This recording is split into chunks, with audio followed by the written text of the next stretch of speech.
নমস্কার বন্ধুরা, শ্রী সঞ্জীবন বলছি। কি দেখছেন এটা? দেখুন, আপনারা নিশ্চয়ই চিনতে পেরে গেছেন।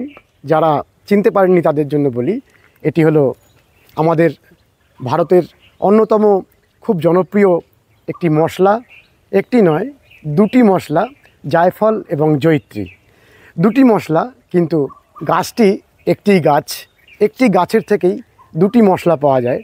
আমরা যে কোনো মশলা চাষ করি সেখানে একটি গাছ থেকে একটি মশলা আমরা পাই, কিন্তু জায়ফল গাছ যদি আপনি লাগান তাহলে একই সাথে দুটি মশলা আপনি পাবেন। দুটি মশলার এটি হলো জয়িত্রী, অর্থাৎ জায়ফল গাছের যে বীজ, সেই বীজ হলো এই জায়ফল। আর এই বীজটির ওপরে এই লাল রঙের অংশটি লাগানো থাকে, এটি হলো জয়িত্রী। দুটি অত্যন্ত মূল্যবান মশলা, এবং আমাদের ভারতবর্ষে যত মশলা তৈরি হয় তার মধ্যে অর্থকরীভাবে লাভবান হওয়ার মতন যে সমস্ত মশলা রয়েছে তার মধ্যে জায়ফল এবং জয়িত্রী অন্যতম। অসাধারণভাবে ভারতের অনেক জায়গাতে এর চাষ হয়, এবং আমরা চাইছি যে এই গাছটি আপনারাও বাড়িতে অন্তত একটি দুটি লাগান। এই গাছটি কিন্তু যদি লাগিয়ে রাখেন তাহলে ফল দেবে। আমার বাগানের দুটি জায়ফল গাছকে দেখাচ্ছি, টবে লাগানো আছে। টবে লাগালে ফল হবে কি না আমরা জানি না, কারণ জায়ফল গাছ চিরসবুজ একটা গাছ, মাটিতে বেশ সুন্দরভাবে বড় হয়, কিন্তু অত্যন্ত বড় হয়ে যায় না।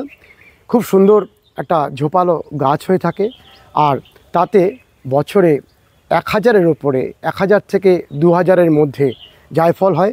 প্রায় সারা বছর জায়ফল পাওয়া যায়, তবে জ্যৈষ্ঠ মাস থেকে পৌষ মাস পর্যন্ত জায়ফলের উৎপাদনটা বেশি থাকে। মোটামুটিভাবে বলা যায় যে প্রায় সারা বছর আপনি জায়ফলকে পেয়ে যাবেন। তবে একেবারে গাছটি লাগানোর সঙ্গে সঙ্গে কিন্তু জায়ফল আপনার ফলবে না। মোটামুটি 5-7 বছর পর থেকে জায়ফল আপনি পেতে থাকবেন। চলুন গাছটাকে একটু কাছ থেকে দেখে নিই। আমার এই দুটি গাছ প্রায় 1.5 বছরের পুরাতন। দেখুন কতটা লম্বা হয়ে গেছে, এবং এই গাছটির আমি মাথাগুলো একটু ছেটে দিয়েছিলাম। এই গাছটির মাথাগুলি ছাটিনি, তবে দুটিরই প্রায় উচ্চতা সমান। টবের মধ্যে সুন্দরভাবে হয়ে রয়েছে একটা অন্য রকমের গাছ। আমি এবছরে একটি গাছকে জমিতে লাগিয়ে দেব, দেখব জমির মধ্যে কতদিনে ফল আসে। তবে জায়ফলের যে উপকারিতা সেটি তুলনাহীন। কত রকম যে এর উপকারিতা আর কত রকমভাবে যে এর ব্যবহার, সেটি জানলে আপনারা অবাক হয়ে যাবেন। একদিকে খুব বহুল প্রচলিত ব্যবহার হচ্ছে আমাদের বিভিন্ন উন্নত মানের যে রান্না, সেই রান্নার মধ্যে সুগন্ধ তৈরিতে, বিশেষ করে যে সমস্ত বড় বড় হোটেলে এর ব্যবহার আছে। তার সঙ্গে সঙ্গে আপনাদের পরিচিত যে বিরিয়ানি বা মোগলাই যে রান্নাগুলি, তাতে প্রচুর পরিমাণে এই জায়ফল এবং জয়িত্রীকে ব্যবহার করা হয়। আর এই জায়ফলের থেকে খুব সুন্দর তেল পাওয়া যায়, যেটিকে নাটমেগ অয়েল বলে। এই নাটমেগ অয়েলও অনেক কাজে ব্যবহৃত হয়। অনেক কাজে বলতে প্রথমেই যেটি উল্লেখ করার মতো ব্যবহার, সেটি হলো আমাদের যে ইতর বা ইত্র বা সেন্ট, এই সেন্টের যে শিল্প, সেই শিল্পে উন্নত মানের যে সেন্ট তৈরি হয়, সুগন্ধি তৈরিতে এর প্রচুর ব্যবহার আছে।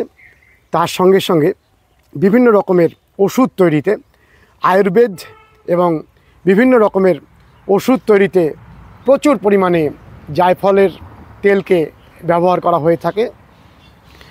আর টবের মধ্যে যদি আপনি লাগিয়ে রাখেন তাহলে এরকম ঘন সবুজ একটা সুন্দর পট প্ল্যান্ট হিসাবে আপনি করে রাখতে পারেন, এবং করে রেখে একটা খুব নতুন রকমের গাছকে মানুষকে চেনাতে পারেন। তারপরে যদি কোনো সুযোগ থাকে জমিতে লাগিয়ে দিন। জমিতে লাগিয়ে দেওয়ার পরে যদি কখনো জায়ফল হতে শুরু করে তাহলে অত্যন্ত লাভজনক, অনেক টাকা দাম, 1000 টাকার ওপরে এর কেজি। আর এটি কিন্তু হওয়া সম্ভব, কারণ ভারতবর্ষের অনেক জায়গাতেই এর চাষ হয়। তবুও বিদেশ থেকে আমাদের এই জায়ফলকে আনতে হয়।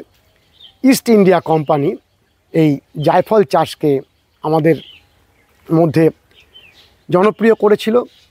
বর্তমানে কেরলে এবং আমাদের যে দক্ষিণ ভারতের পশ্চিমঘাট পর্বতমালা সেই অঞ্চলগুলিতে এই জায়ফলের প্রচুর পরিমাণে চাষ করা হয়ে থাকে।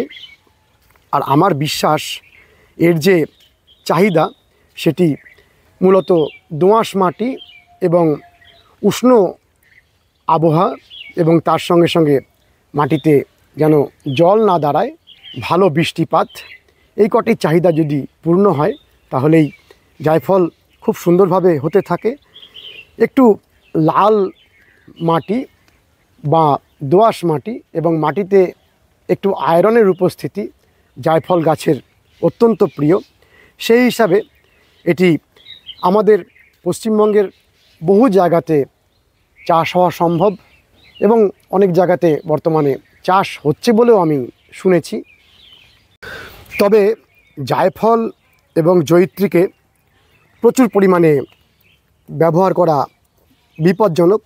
খুবই সাবধানে জেনে শুনে আপনারা একে ব্যবহার করবেন। অল্প স্বল্প রান্নায় মশলা হিসাবে তো ব্যবহৃত হয়েই চলেছে, কিন্তু অন্য যে পদ্ধতিগুলোর মাধ্যমে সরাসরি জায়ফল ইনটেক করার ক্ষেত্রে খুবই সাবধানতার প্রয়োজন। না জেনে না বুঝে জায়ফলকে সরাসরি গ্রহণ করা যায় না। শুধুমাত্র মশলা হিসাবে অল্প পরিমাণে আপনি ব্যবহার করতে পারেন, আর অন্যান্য ক্ষেত্রে আপনাকে এটিকে জেনে ব্যবহার করতে হবে। বিশেষ করে বহু রকমের এর টোটকাতে অর্থাৎ শারীরিক বিভিন্ন সমস্যাতে একে ব্যবহার করার রীতি আছে, কিন্তু সেগুলি উপযুক্ত আয়ুর্বেদ ডাক্তারের পরামর্শে তবেই ব্যবহার করবেন। তুলনাহীন একটি মশলার সঙ্গে আপনাদের পরিচয় করিয়ে দিলাম। পাতাগুলো চিরসবুজ, খুব ঘন সবুজ রঙের পাতা, খুব সুন্দর একটি গাছ।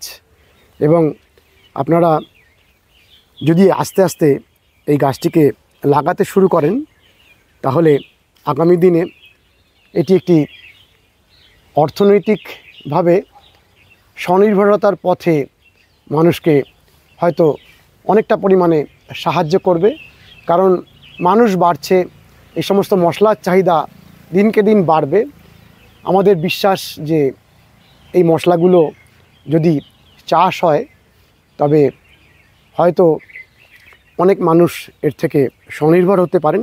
তবে সবটাই মাটি পরীক্ষা করে বিভিন্ন কৃষি বিশেষজ্ঞের সাথে পরামর্শ করে তবেই এই ধরনের চাষাবাদের সিদ্ধান্ত নেওয়া প্রয়োজন।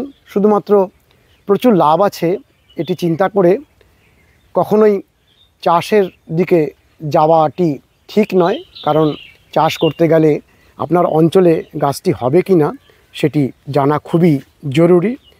সেই জন্য স্থানীয় কৃষি আধিকারিকদের সঙ্গে আপনারা গাছটি নিয়ে আলোচনা করবেন। আলোচনা করে যদি তারা বলেন যে নিশ্চয়ই এটি চাষ হওয়া সম্ভব আপনার অঞ্চলে, তাহলে অল্প স্বল্প চাষ করে দেখতে পারেন। প্রচুর পরিমাণে চাষ না করে প্রথমে অল্প কিছু লাগিয়ে আপনারা টেস্ট করতে পারেন। তুলনাহীন একটি মশলা গাছ জায়ফল গাছের সাথে আপনাদের পরিচয় করালাম।